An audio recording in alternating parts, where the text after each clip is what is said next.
Bom, então hoje nós vamos começar o capítulo 9 do Obreiros da Vida Eterna. Na semana passada a gente terminou, né? Aquele capítulo oitavo, Treva e Sofrimento, que nós demandamos aí 3 domingos. E agora, saindo da treva e sofrimento, de tudo que a gente aprendeu, né, com essa experiência dessa caravana nas partes mais baixas ali do umbral das zonas abissais, nós vamos entrar no capítulo que se chama Louvor e Gratidão. Então vamos começar e vamos ver aí do que se trata. Aparentemente, né, no capítulo anterior, apesar deles terem conseguido resgatar aquele amigo, aquele espírito muito próximo da Zenóbia, naquela tentativa próximo daqueles espíritos sofredores, parece que não deu nada certo, né? E aí nós vamos justamente começar com o André Luiz explicando isso. Embora os resultados de nossa visita ao abismo fossem aparentemente mínimos, sentíamos-nos confortados e satisfeitos. De volta, ladeando pântanos e guardando a mesma severa atitude de vigilância, quer dizer, eles ainda saem de lá com a mesma postura de vigilância, de cuidado, porque existem riscos, né? Existem alguns perigos de eles penetrarem ali aquela região. Ao considerar possíveis surpresas do caminho, fizemos todo o trajeto em profundo silêncio. Então eles continuaram com todos os cuidados para que não pudessem perturbar e nem comprometer a caravana deles. Oi, Eva, boa noite. Acabamos de começar aqui, viu? Aproximando-nos, porém, do instituto, após atravessar a zona perigosa, a irmã Zenóbia tomou a palavra, agradecendo-nos em tom comovedor. Depois de carinhosas expressões de reconhecimento, acentuou jubilosa. Felizmente, nosso trabalho foi abençoado e profícuo.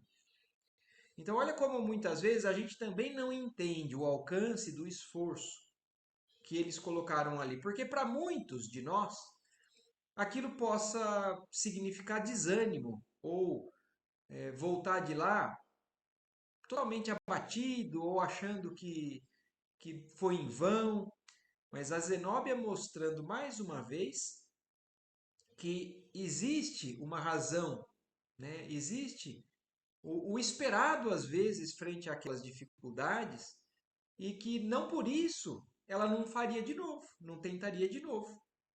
E ela fala justamente: nosso trabalho foi abençoado e profícuo. É claro que também tem relação com o irmão lá que foi resgatado.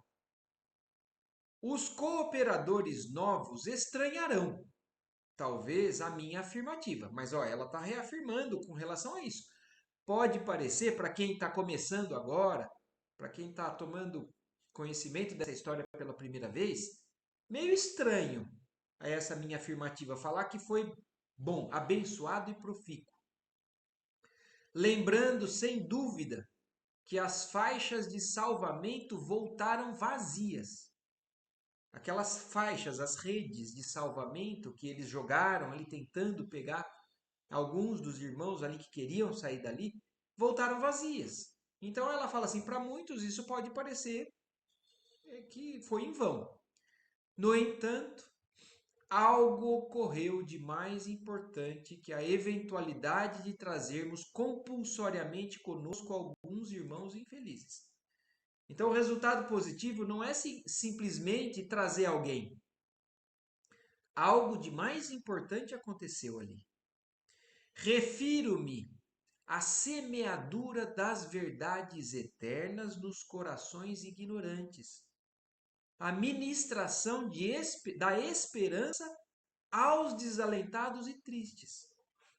Nós, né, no nosso desejo de, às vezes, de imediatismo, né, de uma resposta imediata, ou de querer sempre resultado, né, resultado.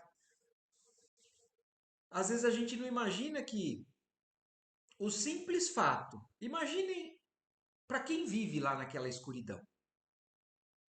Então, o tempo todo escuridão, sofrimento, abuso por parte daqueles espíritos maldosos. Imaginem, levar à luz, pelo menos por um tempo, mostrar que realmente existem seres que estão em outras condições, falar o que eles falaram, é semente que é colocada ali dentro de cada um daqueles espíritos. Então, por mais que eles não sejam resgatados naquele momento, foi plantada uma semente dentro de cada um deles. Alguns, como diz na parábola do Evangelho, né? O solo estava totalmente árido. A semente caiu ali e morreu. Mas outros solos que também tinham dificuldade, mas pelo menos aquela semente, se for trabalhada, se for cuidada, algum dia vai germinar. Então, o que a ministra está se referindo é isso. O esforço deles resultou pelo menos nisso. Eles foram ouvidos. Aquelas palavras vão ficar dentro do pensamento, do coração de alguns daqueles espíritos ali sofredores. E ela continua falando: não somos apologistas da violência. Quer dizer, nós não vamos fazer nada à força, mas semeadores do bem. E a base natural da colheita segura é a sementeira cuidadosa. Então, ter paciência. Não exigir resultado na força, mas essa sementeira cuidadosa, contando que com o tempo, com o momento de cada um, isso vai realmente ser profícuo, colher frutos, né? Um dia. Os ensinos edificantes lançados ao solo do entendimento abrem horizontes novos e claros à investigação mental dos necessitados e sofredores. Então aquilo foi. Eles voltaram, saíram dali. Mas o fato é que aquilo foi plantado na experiência desses espíritos. E aquilo passa a ser matéria que eles vão usar, matéria-prima para o pensamento deles. Então eles vão se lembrar daquilo que aconteceu. Eles vão se lembrar daquela proposta. Eles vão se lembrar, inclusive, de que não é com violência que eles vão resgatar eles dali. E outra coisa, a Zenóbia deixou claro: para quem tiver verdadeiro interesse, movimente-se na nossa direção, que nós vamos estar sempre de portas abertas. Então ela falou: até o dia seguinte, nós estaremos lá. Para quem fizer o esforço e conseguir vencer toda essa resistência, nós vamos estar lá. E é esse o convite que o Cristo sempre fez. Levanta, anda, venha até mim. E é isso que foi deixado neles. Então, apesar de a gente, como leigo, achar que aquilo foi um insucesso, a Zenóbia está deixando claro, foi bom. Muitos deles, ainda esta noite, cultivarão os princípios renovadores recebidos em processo intensivo no campo interno. E amanhã, provavelmente, estarão em condições vibratórias adequadas à internação em nosso asilo. Então, ainda assim, existe algumas chances de acontecerem alguns acolhimentos nesses espíritos ali, né? Mais desejável para nós é que todos caminhem, utilizando os próprios pés, para que de futuro, em meio dos serviços naturais de regeneração, não se declarem vitimados por ações de arrastamento. Olha o quanto é importante isso que nós estamos lendo aqui agora.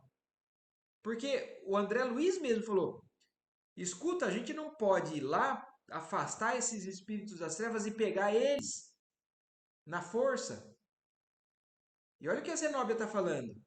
Porque a hora que eles saírem dali e começarem a encontrar o trabalho, a necessidade de esforço pessoal, de regeneração, o que muitos podem alegar?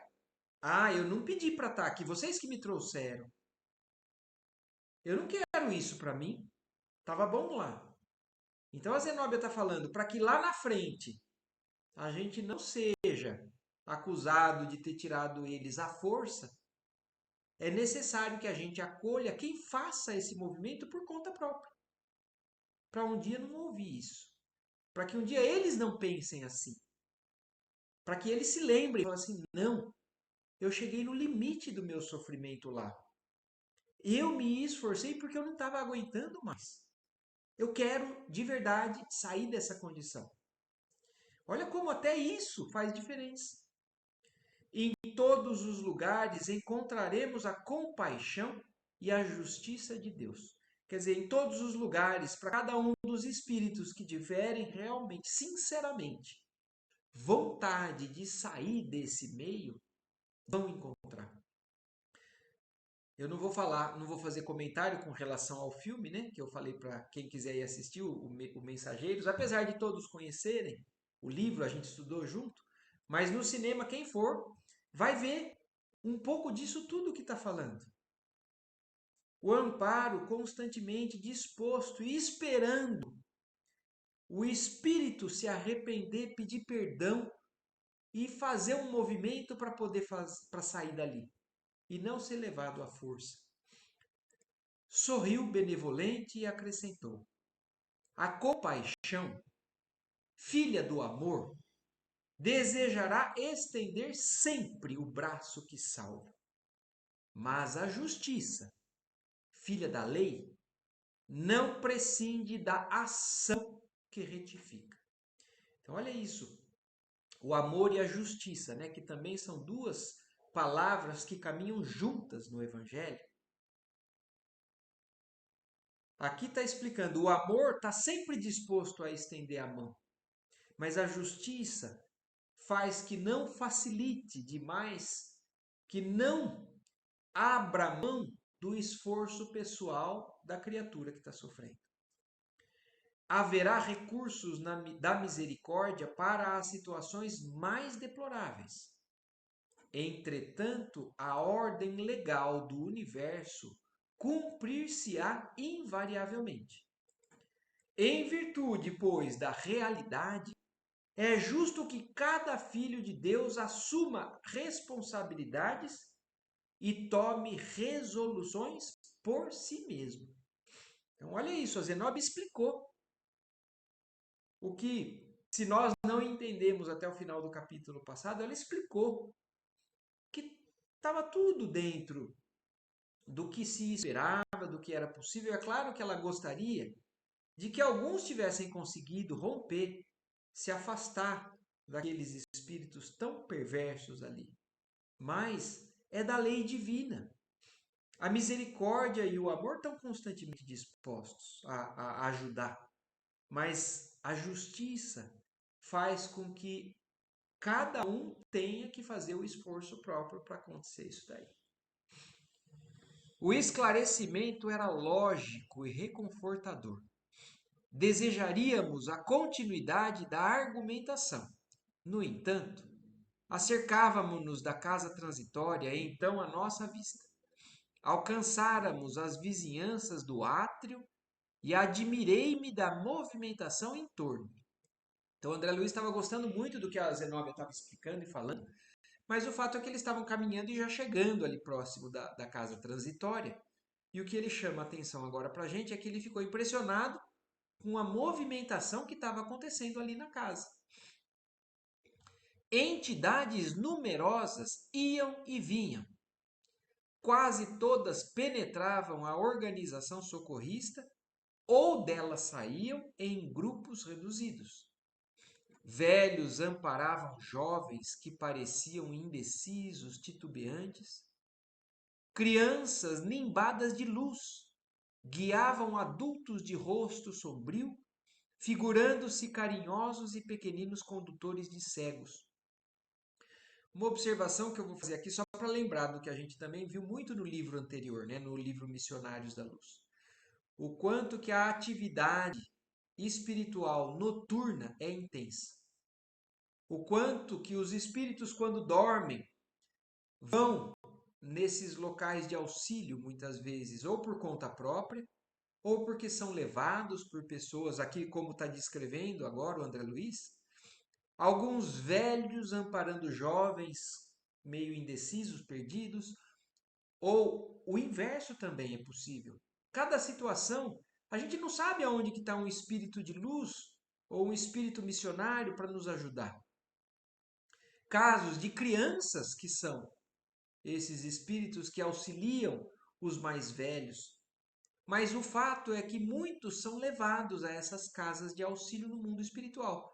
Ou nas casas mais elevadas, por exemplo, na colônia do nosso lar, ou até nessas casas transitórias, ali no meio do umbral, que já é, de certa forma, uma casa de socorro.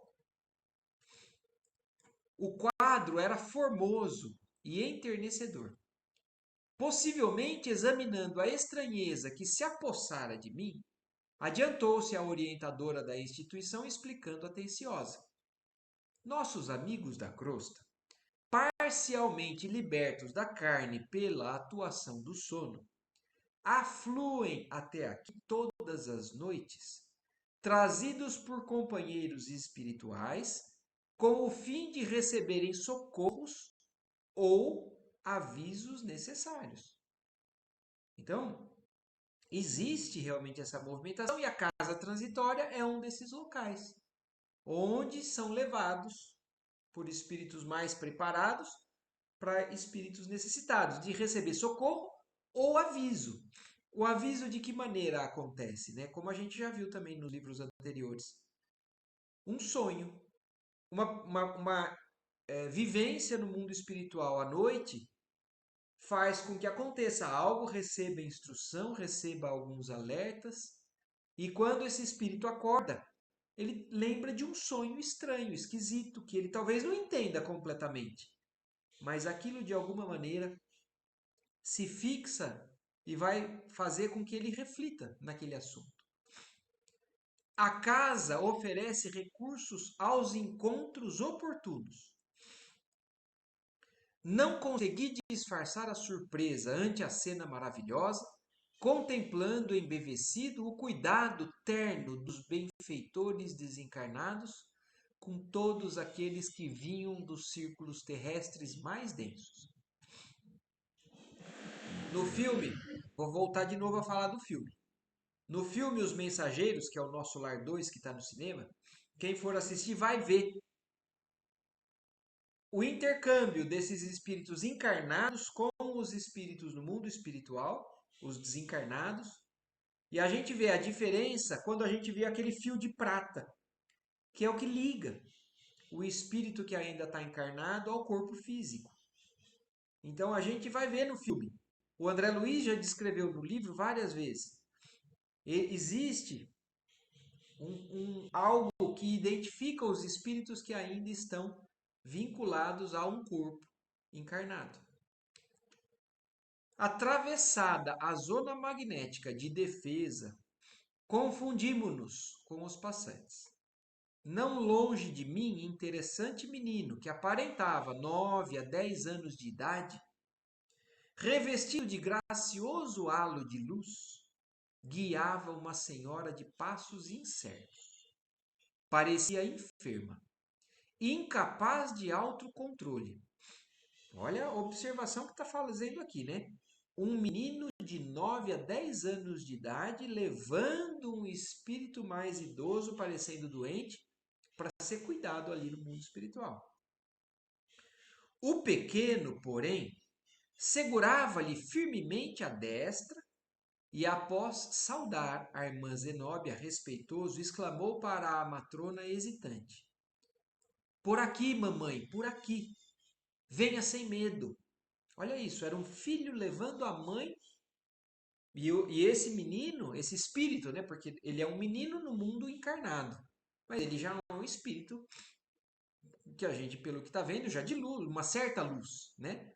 E ele está conduzindo a mãe dele, dormindo, para ser cuidado. Ele conhece a Zenóbia, você não viu?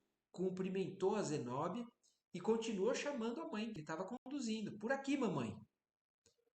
Ouvindo, a interpelada parecia acordar num sonho bom e gritava inconsciente: meu filhinho, não me deixes voltar. Quero-te sempre, sempre. Então, olha isso, aqui já dá para a gente mais ou menos entender que provavelmente esse menino de 9 a 10 anos já desencarnou. E agora ele recebe a mãe em sonho. Então, quantos não perdem pessoas queridas e que sonham com as pessoas queridas, que não são nada mais, nada menos do que encontros no mundo espiritual? E aí a mãe, quando vê o filhinho, porque encarnada, ela está consciente de que o filho morreu. E qual o grau de consciência que ela tem disso, a gente não sabe.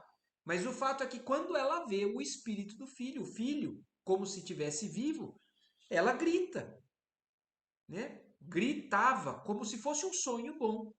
Não me deixa voltar, eu quero ficar com você. As expressões de meiguice misturavam-se a copioso pranto. Fixei-lhe os traços fisionômicos. A pobre mãe não nos enxergava. Seguia acanhada e insegura de si. Quer dizer, para a mãe, para aquela mãe, ela só está vendo o filho ali no mundo espiritual. Ela está sonhando só com ele. Ela está presenciando só esse espírito. Seus olhos, que vertiam grossas lágrimas, permaneciam presos na contemplação da criança, revelando a suprema ternura de mãe, exausta de saudade, a reencontrar o objeto de seu amor que parecia perdido para sempre. Olha ali, agora confirmando. Esse menino já tinha desencarnado. E para ela, era alguém que ela não viria nunca mais. Mamãe, caminhe, não desfaleça, chamava o rapazinho exultado de júbilo. Já vou, meu filho, eu te seguirei, leva-me contigo, tornava a palavra maternal afogada em sublime emoção. Meus companheiros, habituados talvez desde muito ao espetáculo, então agora o André Luiz comentando, né, porque para ele era novidade e ele estava prestando atenção nessas cenas, nessas movimentações. Mas o que ele está falando? Que os outros, que talvez já estavam acostumados com essa movimentação, com essas cenas, conversavam, descuidados entre si. Todavia segui de olhos umedecidos a criança carinhosa que amparava a sua mamãe, até que desapareceram através de uma das portas laterais. O André Luiz só que estava prestando atenção naquilo. Mas para ele estava chamando atenção e ele estava acompanhando. Não contive a surpresa que me dominava. Tocando o braço do padre Hipólito, indaguei. Meu amigo, com que fim seguiriam a senhora e o menino? Quer dizer, perguntando para o padre, para onde eles estavam indo? E esboçou ele significativo gesto de espanto e observou. Não os vi. Quer dizer, o padre Hipólito não viu, estava realmente entretido com outras coisas, outros afazeres, outros pensamentos. E o André Luiz, quando pede informação, o padre fala, eu não vi eles. Falei-lhe então do quadro que tanto me enternecera, bordando meus informes de considerações afetivas. Então, o André Luiz aí contou o que ele viu. O ex-sacerdote sorriu compassivo e acrescentou, ora, André, são tantas mães e tantas crianças que a transitarem por aqui. Quer dizer, apesar do André Luiz ter ficado impressionado, isso é algo comum ali. São tantas crianças e mães transitando por aqui. Certamente o filhinho, como tantos outros, conduz a genitora a gabinetes de auxílio. Então, só deixando muito claro isso. O quanto que muitas almas desencarnadas, queridas, e às vezes crianças, se aproximam para consolo, para tratamento dos que ficam. Por isso que muitas vezes parece que essa pessoa que passou por uma dificuldade tão grande da perda de um ente querido, sente, né, às vezes, durante uma noite, quando acorda, um reabastecimento mesmo. Parece que alguma força, além do que ele pode compreender, mantém essa pessoa sempre de pé, sempre com a fé viva, E são esses momentos de reabastecimento que acontecem no mundo espiritual. É claro que também depende do esforço pessoal que essa pessoa tem que fazer para se manter confiante, para se manter, para entregar realmente a situação a Deus, confiar que se a pessoa foi, é porque Deus permitiu, é porque era o momento. Essa separação não é definitiva. E então aqui mostrando o quanto que existe o amparo por parte do mundo espiritual para estas pessoas que perdem. E muito desse amparo vem do próprio espírito que desencarnou. Quando é um espírito de certa luz. No caso desse menino, dessa criança que está conduzindo a mãe para poder receber esse auxílio. Não tive tempo para emitir novas impressões. Nosso grupo atingiu a porta de ingresso e dois amigos acercaram-se, solícitos. Foram recebidos então por dois dos trabalhadores ali da casa, ou de outros espíritos que quiseram, né, de alguma maneira, conversar com eles que estavam chegando. Tratava-se de Gotuso e outro irmão com quem não havia entrado em contato pessoal. Saudaram-nos cortesmente. Eu não sei se vocês se lembram, mas eu vou relembrar um pouquinho porque é importante. O Gotuso já foi citado, né? Teve um capítulo no começo do livro que se chamava Irmão Gotuso. E foi um capítulo que chamou a atenção do André Luiz o fato do seguinte: o Gotuso é um espírito que está trabalhando na casa transitória. Então, ele já é um espírito que está agindo em benefício dos outros. O Gotuso, também como o André Luiz, tinha sido médico na última encarnação e ele, como médico, também trabalhava ali na casa transitória. Então, ele atendia muitos dos que chegavam dessas zonas do umbral ali, mais baixas ou mais próximas. Ele atendia para cuidar dos danos, das feridas que o perispírito daquele espírito, daquela alma carregava, daquele espírito carregava, ou os problemas psíquicos também. Porque a gente sabe que são esses os cuidados, muitas vezes, que os médicos ali no mundo espiritual dão atenção. Só que não terminava por ali. O que o André Luiz percebeu e o próprio Gotuso abriu um pouquinho do seu problema para o André Luiz. O Gotuso ainda tinha, apesar de ele ter conhecimento, de ele cuidar de espíritos que chegavam ali, ele tinha ainda um apego muito grande à casa ali que ele tinha deixado. Ele tinha ainda uma dificuldade de lidar com algumas pessoas que tinham prejudicado ele. Então ele ainda estava aprisionado naquele ambiente, apesar de já um certo esclarecimento. Eu estou lembrando isso daqui agora, porque mais tarde, no meio desse capítulo, vai acontecer algo ainda com o Gotuso que é importante a gente lembrar desse assunto, certo? Talvez não seja hoje, vai ser no domingo que vem. Mas Gotuso, então, é esse que o André Luiz já tinha conhecido. E o outro que estava esperando a Zenóbia e a equipe ali era uma outra pessoa que ele não conhecia. Logo após, dirigiu-se Gotuso à diretora, informando-a de que os serviços de colaboração na crosta, junto dos técnicos que organizavam algumas reencarnações expiatórias, haviam sido executados satisfatoriamente. Eu não sei se vocês também se lembram, quando a expedição estava para sair ali da casa transitória, a gente viu a Zenóbia ser extremamente requisitada por várias pessoas. E ela falava: você cuida disso, você cuida daquilo. Aí alguém vinha perguntar o que eu faço com isso. Ela fala: espera ou não, faz assim. E uma das tarefas que a Zenóbia tinha deixado para quem ia ficar na casa era o cuidado com algumas reencarnações.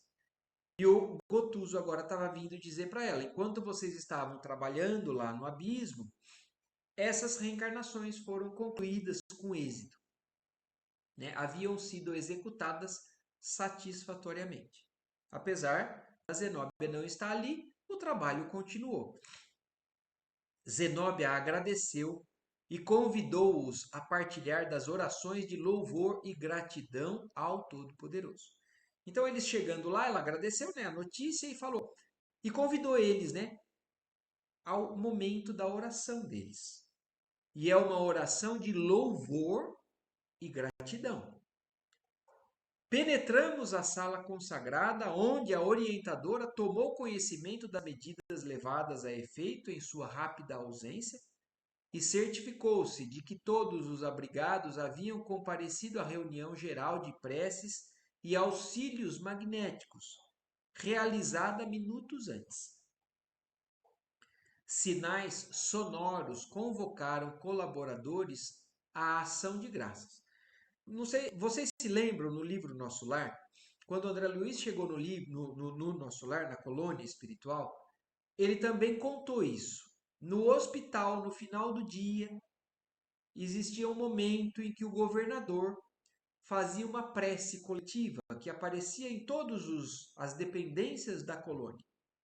E aqui agora está mostrando que ali na casa transitória também tem um momento dessa oração em conjunto, e onde é tocado um sinal para que todos participem daquele momento de oração, em louvor, né, e agradecimento. Zenóbia, delicada e ativa, dispôs-nos em torno de vasta mesa, ao fundo da qual se erguia uma tela transparente de grandes proporções. Então era uma mesa, como uma mesa de um trabalho mediúnico, com inclusive uma tela transparente, e ali eles se sentaram. Admirável a comunhão da casa. Todos os dirigentes das variadas sessões em que se subdividiam as atividades do Instituto encontravam-se presentes para a tarefa gratulatória. Então, olha que legal. Todos os trabalhadores da casa estavam nesse momento, nesse ambiente, para fazer essa oração de agradecimento e de louvor. A diretora informou-nos, afável, que todas as noites se verificavam trabalhos de oração para os asilados e para o pessoal administrativo, salientando que, nesses últimos, se reunia em pessoa com todos os subchefes da organização que não se encontrassem inibidos por motivos de serviço. Então, olha isso, eram 2 momentos de oração toda noite. Um com os acolhidos e outro com o pessoal administrativo. E aí falando que essa segunda oração, a Zenóbia estava presente sempre. E inclusive com todos os trabalhadores que não tivessem comprometidos com algum trabalho que não pudessem se ausentar. Naquela oportunidade, éramos ali 35 criaturas. Então, olha que interessante esse número também. 35 são os trabalhadores ali da casa transitória, presas ao doce magnetismo daquela mulher que tão bem sabia desempenhar a excelsa missão educativa. À cabeceira do grande móvel referido, cercado pelas poltronas confortáveis que ocupávamos em 2 filas, sentou-se Zenóbia radiante, mantendo-se de frente para a tela constituída de tecido diáfano, semelhando tenuíssima gaze. 35 mentes interessadas na aquisição de luz divina uniam-se a dela para as vibrações de reconhecimento e paz. Então todos estavam ali com a intenção verdadeira de poder adquirir mais luz, de poder adquirir o pão, um pouco do pão daquele dia, que vinha do alto, né? Através da oração, e mostrando para a gente o quanto é importante a gente também ter esse hábito de não falhar antes de se deitar em casa, com a família ou sozinho, ou em cada trabalho que a gente faz de assistência ou não, de fazer essa oração para poder receber e agradecer.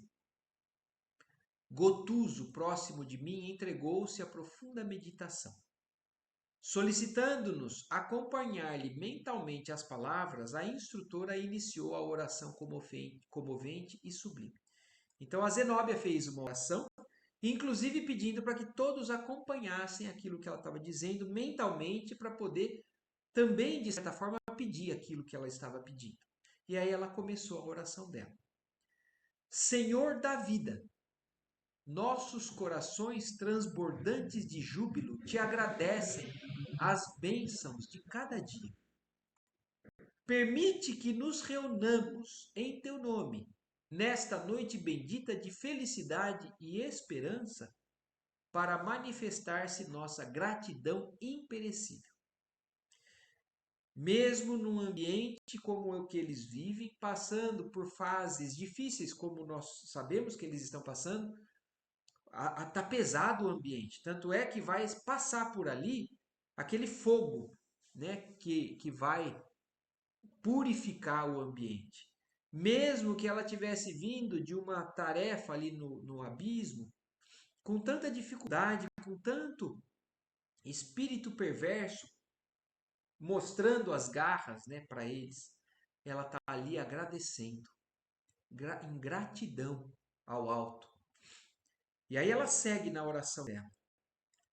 Não te rogamos, Senhor, vantagens e benefícios para nós outros, ricos que somos de tua luz e misericórdia, mas suplicamos ao teu coração augusto, nos sejam concedidos os dons do equilíbrio e da equidade, para que saibamos distribuir nossa divina herança e não dissipemos em vão a glória de tuas dádivas. Fortifica-nos a noção de harmonia para sermos cooperadores leais de teus santos desígnios. Ergamo-nos do abismo do passado, erguemo-nos do abismo do passado por tua bondade vigilante, e aqui nos encontramos para servir-te. Entretanto, Pai, vergados ao peso das inclinações humanas, por nós cultivadas com desvarios emotivos durante milênios, não prescindimos de tua disciplina e de tua força paternal. Olha o teor da oração da Zenóbia. Ela, como sendo o espírito mais iluminado ali, mais seguro, olha como ela não se reconhece como algo. Ela mostra que ela ainda também carrega inclinações humanas e pede força, pede disciplina, pede não em benefício dela, pede em benefício da aquisição que eles podem ter para ajudar os outros ali também. Dá-nos o clima sadio da libertação de nós mesmos, magnetizados pelas nossas recordações do pretérito. Nem sempre te compreendemos a vontade soberana e criteriosa. Quer dizer, às vezes a gente não entende realmente as coisas que acontecem na nossa vida, as coisas que Deus reserva para nós. E ela fala, porque nós ainda estamos magnetizados ao nosso passado, cheio de ainda coisas tão primitivas, tão selvagens, né? Anula-nos o personalismo inferior para que a consciência do universo nos esclareça o coração. Levanta-nos o raciocínio para o mais alto entendimento. Faze-nos vibrar no campo dos teus divinos pensamentos. Puseste em nossa boca o verbo construtivo. Encheste-nos a alma de luz e tranquilidade, a fim de colaborarmos em tua obra. Deste-nos, neste pouso de amor fraterno, companheiros dedicados ao bem, e em torno de nossa tarefa pequenina, colocaste a multidão dos aflitos e sofredores. Ó Senhor, como somos felizes pela possibilidade de ministrar em teu nome consolações e esclarecimentos. Podem ter espíritos que possam pensar assim, né?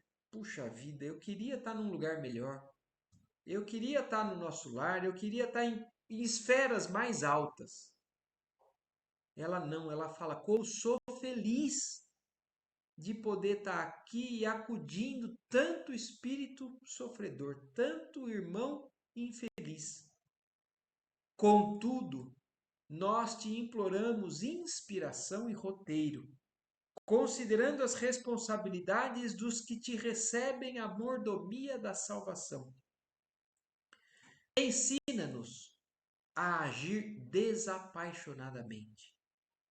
Infunde-nos respeito pela autoridade que nos deste. Ajuda-nos a desprender a mente das criações individuais, para que te sintamos mais de perto no esforço coletivo da elevação comum. Então, olha o que a Zenóbia está pedindo. Cada vez mais auxílio para que eles possam enxergar melhor, se perceber melhor com relação a essas inferioridades e agir cada vez mais alinhado a esse poder, a essa providência divina. Não está pedindo que Deus resolva isso, resolva aquilo. Está pedindo esclarecimento, está pedindo força, para que possa aumentar a capacidade de cada um deles ali de resolver as suas sombras e agir no caminho do bem. E toda vez que nossos atos traduzam interferência indébita do livre-arbítrio na execução de tuas leis, então olha isso, e toda vez que eu não enxergar isso e tiver agindo egoístamente, de maneira indébita, agindo com o meu livre-arbítrio de maneira equivocada, repreende-nos severamente, para que não persistamos no desvio impensado. Somos teus filhos frágeis e confiantes. Olha isso, isso fica claro também para nós, que quando a gente faz a oração do Pai Nosso e fala assim, livra-nos do mal que Jesus ensinou, nem sempre é o mal, na maioria das vezes é o mal que está dentro de nós e não o que está fora de nós. Porque é esse o monstro que nos atrapalha. O mal que nós carregamos ainda de impaciência, de incompreensão, de maldade, de falta de fraternidade, de equilíbrio. Então, olha isso. Se nós não estivermos agindo de maneira correta com o nosso livre-arbítrio, repreende-nos severamente, para que não persistamos no desvio impensado. Somos teus filhos frágeis e confiantes. Todas as tuas resoluções a nosso respeito são excelentes e belas. Porque imagine, talvez nós, passando por uma situação daquela, saindo do abismo com tanto espírito perverso ali, agindo de maneira tão desumana, assim, afasta de mim aqueles demônios. Carrega eles para outros lados. Me proteja deles. Não, a Zenóbia está mostrando para a gente o que é que a gente tem que pedir de verdade para que a gente seja eficiente na nossa melhoria e, consequentemente, também na melhoria com aqueles espíritos sofredores. Porque aqueles espíritos sofredores são as ovelhas desgarradas que Jesus falou que nenhuma vai ficar para trás. Não é o mal que a gente tem que botar para sofrer. Botar para... Então, olha isso. Ela está pedindo força para entender, para se melhorar, para poder agir da maneira que o Pai espera dela. Concede-nos, pois, bastante visão. Olha isso. O que Jesus perguntou para o cego, o que você quer que eu te faça? E o cego falou, que eu veja. Essa muitas vezes deve ser a nossa vontade também, porque nós somos cegos em vários setores. Nós estamos aqui buscando conhecimento para enxergar melhor. E aí a Zenóbia vem e pede, que a gente nos dê, Pai, visão. Se a Zenóbia não enxerga bem, quem de nós enxerga bem? Então, concede-nos, pois, bastante visão, de modo a enxergarmos nossa ventura em teus desígnios, sejam quais forem. Somos servos humildes de tua sabedoria gloriosa. Neste celeiro de paz consoladora, recebemos a tua presença indireta através de 1000 recursos diferentes com que atender os que choram e padecem. Ó Pai compassivo, que felicidade maior que esta a de espalhar com nosso Senhor Jesus Cristo as tuas bênçãos redentoras e carinhosas? Que escola mais rica, da que se localiza nesta casa, onde aprendemos jubilosos a exercer o dom sublime de dar? Então, para que a gente tenha um pouco de consciência disso, né? Às vezes, são nesses trabalhos difíceis é que a gente está tendo a oportunidade de crescer, de aprender servindo. E é por isso que a Zenóbia está mostrando num capítulo que se chama, que tem no título, né? Glorificação e gratidão, né? Aqui. Louvor e gratidão, mostrando a possibilidade de enxergar nesses trabalhos difíceis, muitas vezes o que a gente precisa.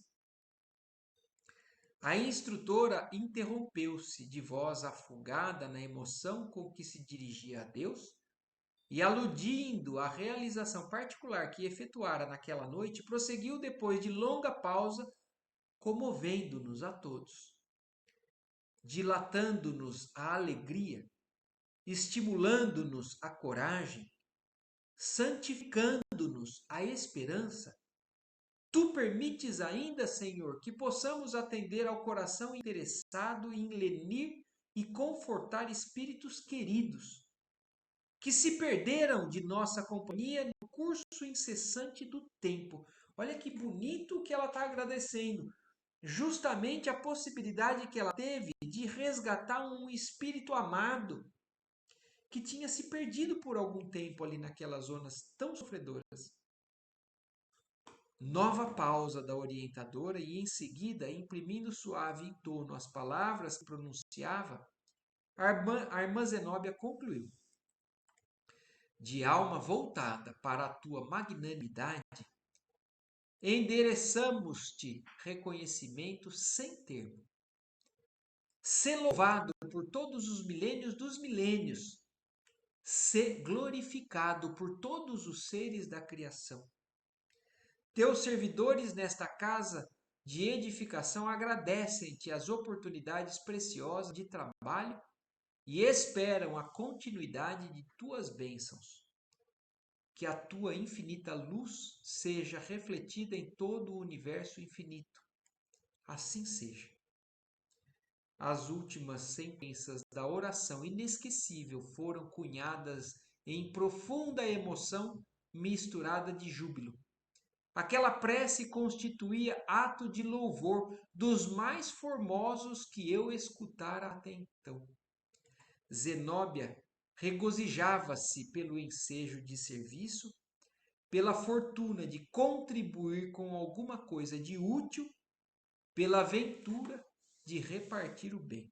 Então aí o André Luiz fazendo o comentário dele, né, com relação ao que ele tinha presenciado, como falando de uns atos de louvores mais lindos que ele já tinha visto, né, na vida dele. E aí terminou esse item 3, e eu estou vendo aqui que o item 4 ainda vai um pouquinho mais longo. Então, eu acho que por hoje tá bom. Deixa eu até ver só se os minutos de adoração elevaram-nos. Suave luz irradiava-se de nossas frontes sincronizadas nos mesmos pensamentos. Então eu vou parar por aqui porque nós não vamos conseguir acabar o item 4.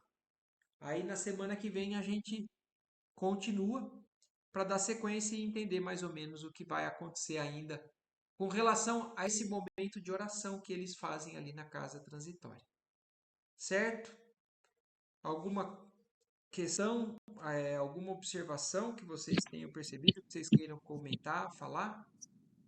Oração maravilhosa. Oração completa. Sim. Então, que aproveitamos e usamos esses momentos de oração. Exatamente. Certo? Beleza, então. Então agradeçamos também, né, a Deus por tudo isso que a gente tem, né? E até as coisas que a gente não entende, né, e com dificuldade a gente passa, mas vamos sempre nos voltar para Deus, agradecer e louvar a Ele, porque Ele está cuidando de tudo, certo? Então, E uma assim, ótima noite, uma ótima semana para todos. Até Uma domingo ótima que vem. noite. Obrigada, Marcos. Boa Imagina. semana. boa Tchau, noite. tchau. Até daqui a pouco, Gandolfo. Tchau. Tchau, tchau.